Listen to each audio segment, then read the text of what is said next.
ညီကိုအားလုံးပဲမင်္ဂလာပါကျွန်တော် few edit ကိုမြန်တဲ့ space နဲ့စနကပဲဖြစ်ပါတယ်မနေ့က Telegram channel မှာရွေးချယ်ပေးခဲ့တဲ့ free date 3ပွဲကလည်း2ပွဲနိုင်ပြီညီကိုအားလုံးပဲအဆင်ပြေကြလိမ့်မယ်လို့ထင်ပါတယ်ဒီနေ့မှလည်း Man U ပွဲအပေါ် Premier League 9ပွဲလုံးရဲ့ကျွန်တော်အကြိုက်ရွေးချယ်မှုတွေကိုဒီဗီဒီယိုမှာမြင်ပြပေးတော့မှာဖြစ်ပါတယ်ပထမဆုံးတစ်ပွဲအနေနဲ့ Man U နဲ့ Spurs ရဲ့ပွဲမှာကျွန်တော်အနေနဲ့အသင်းအနေနဲ့ Man U အသင်းကိုရွေးချယ်ထားပါတယ်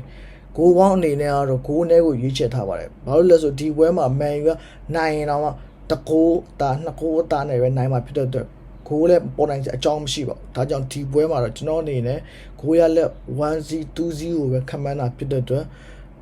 Man U အသင်းနဲ့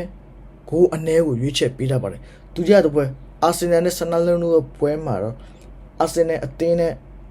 ဂိုးအများကိုရွေးချယ်ပေးထားပါတယ်တတိယတစ်ပွဲ Bournemouth နဲ့ Aston Villa တို့ရဲ့ပွဲမှာတော့ Bournemouth body နဲ့ဂိုးအများကိုရွေးချယ်ပေးထားပါတယ်ဘန်လီနဲ့ဝက်ဆန်တို့ရဲ့အပွဲမှာတော့ဘန်လီ body နဲ့ဂိုးအများကိုရွေးချယ်ပေးထားပါတယ်ဖူဟန်နဲ့ Everton တို့ရဲ့ပွဲမှာတော့အသင်းအနေနဲ့မရွေးချယ်ပေးထားပါဘူးနှစ်သင်းလုံးကတိုက်စစ်အကောင်းတဲ့အသင်းတွေဖြစ်တဲ့အတွက်ဂိုးအများတစ်ကြောင်းနဲ့ကိုပဲရွေးချယ်ပေးထားပါတယ်ဝူးနဲ့ Chelsea တို့ရဲ့ပွဲမှာတော့ Chelsea ဘက်ကဂိုးChelsea ဘက်ကဂိုးတွေကိုပဲမြင်နေရမှာဖြစ်တဲ့အတွက်ကျွန်တော်အနေနဲ့ Chelsea အသင်းနဲ့ဂိုးအနည်းကိုရွေးချယ်ပေးထားပါတယ်ဂိုးရလက်အနေနဲ့ 0-1 0-2 လောက်ပဲမှန်းတာဖြစ်တဲ့အတွက်တေးကြပါတယ်သုံးလုံးတော့ရောက်အောင်မို့အဲဒါကြောင့်မို့ Chelsea အသင်းနဲ့ဂိုးအနည်းကိုရွေးချယ်ထားပါတယ် Newcastle နဲ့ Brentford ရဲ့ပွဲမှာတော့ Newcastle အသင်းနဲ့ဂိုးအများကိုရွေးချယ်ပေးထားပါတယ်